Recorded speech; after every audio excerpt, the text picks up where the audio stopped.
रामायण चौथा भाग सुनेंगे। राजा जनक के मंत्रियों द्वारा राम लक्ष्मण का समाचार पाकर राजा दशरथ बड़े आनंदित हुए।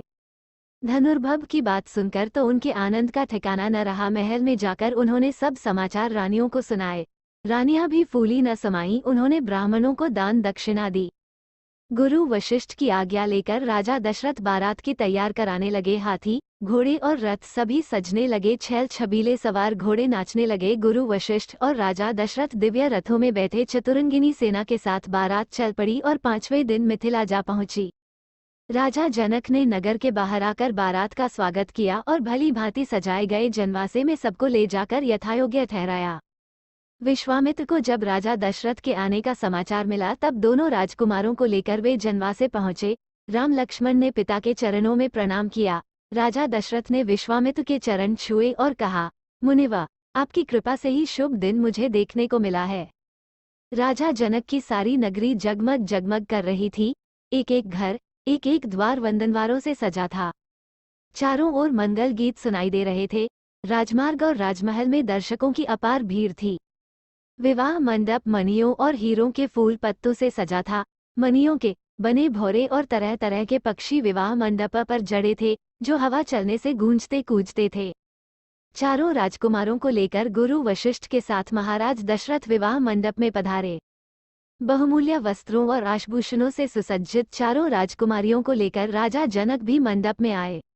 राजमहल की अनेक स्त्रियां भी सजकर विवाह देखने पहुंची।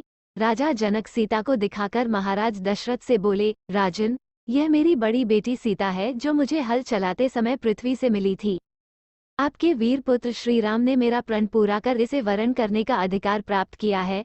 यह मेरी दूसरी पुत्री उर्धिला है और ये दोनों कन्याएं मेरे छोटे भाई कुशध्वज की हैं। बड़ी का नाम मांडवी है और छोटी का श्रुतकीर्ति। मेरी इच्छा है कि सीता के विवाह के साथ इनका भी विवाह हो जाए। लक्ष्मण के लिए उर्मिला को, भरत के लिए मांडवी को और शत्रुघ्न नए को स्वीकार कर मुझे कृतार्थ करें। जनक के प्रस्ताव को राजा दशरथ ने सहर्ष स्वीकार कर लिया। तब अग्नि के सामने चारों कन्याओं को अपने अपने पतियों के हाथ में सौंपते हुए राजा जनक ने कहा कि इन कन्याओं को मैं तुम्हारे हाथ सौंपता हूँ। ये छाया की भांति तुम्हारे साथ रहेंगी। तुम इनका पाणिग्रहण करो। इनकी सब तरह से रक्षा करना तुम्हारा धर्म होगा। गुरु वशिष्ठ और शतानंद ने वेद मंत्रों के साथ विधिवत विवाह कराया। तब राजा दशरथ राजकुमारों और पुत्र वधुओं को लेकर जनवासे लौट आए। जनक ने कन्याओं और सब बरातियों को सुंदर उपहार दिए। राजा दशरथ ने भी सोने से सींग मढ़ाकर दूध देने वाली सहस्रों गायें ब्राह्मणों को दान में दी। दूसरे दिन विश्वामित्र ने आकर राजा दशरथ को बधाई दी और सबसे विदा लेकर वे अपने आश्रम को लौट गए। कुछ दिन तक जनक का आतिथ्य ग्रहण करने के पश्चात राजा दशरथ ब्रैत के साथ अपने नगर को लौट चले। वे कुछ ही दूर गए होंगे कि सहसा भयंकर आंधी सी आई और उसके साथ ही क्रोध की साक्षात मूर्ति परशुराम फरसा और धनुष बाण लिए प्रकट हो गए। उन्हें देखते ही अयोध्यावासी डर के मारे अधमरे से हो गए और राजा दशरथ के तो होश ही उड़ गए। राम का रास्ता रोककर परशुराम बोले, राम, शिव के पुराने धनुष को तोड़कर तुम्हारा हौसला बहुत बढ़ गया है। मैं तुम्हारे अहंकार को चूर करूंगा। राजा दशरथ ने गिड़गिड़ाकर परशुराम से बड़ी अनुनय विनय की और राम पर अनुग्रह करने की प्रार्थना की।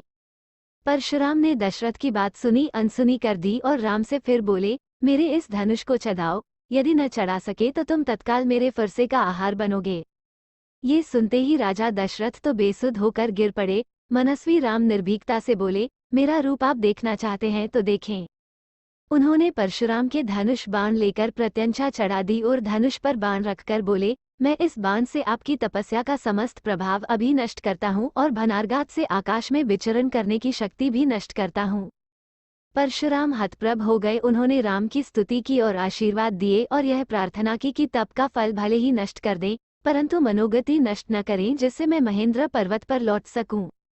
श्रीराम ने उनकी बात मान ली। परशुराम राम की प्रशंसा करते हुए तत्काल चले गए। परशुराम के चले जाने के बाद बारात आगे बढ़ी। बारात के पहुंचते ही अयोध्या में घर घर आनंदोत्सव होने लगे। गलियों में शंख और मृदंग की ध्वनि गूंज उठी। स्त्रियों ने मंगल गान किए और फूल बरसाए। रानियों ने पुत्रों और पुत्र वधुओं की आरती उतारी। उस समय राजा दशरथ के भवन की शोभा देखते ही बनती थी। राजकुमार शील गुण संपन्न पत्नियां पाकर बड़े प्रसन्न थे। सीताजी के अनुपम रूप, गुण और सेवा से श्रीराम और सास ससुर सब प्रकार से संतुष्ट थे। राजकुल में दिन दिन सुख समृद्धि की वृद्धि होने लगी। समस्त कौशल राज्य का भाग्य जग गया। आपको अगर यह महाकाव्य अच्छा लगा हो तो प्लीज़ मेरे चैनल को सब्सक्राइब कीजिए, लाइक कीजिए और बहुत सारा प्यार कीजिए। Thank you. उसका अगला भाग हम अगले वीडियो में सुनेंगे। धन्यवाद।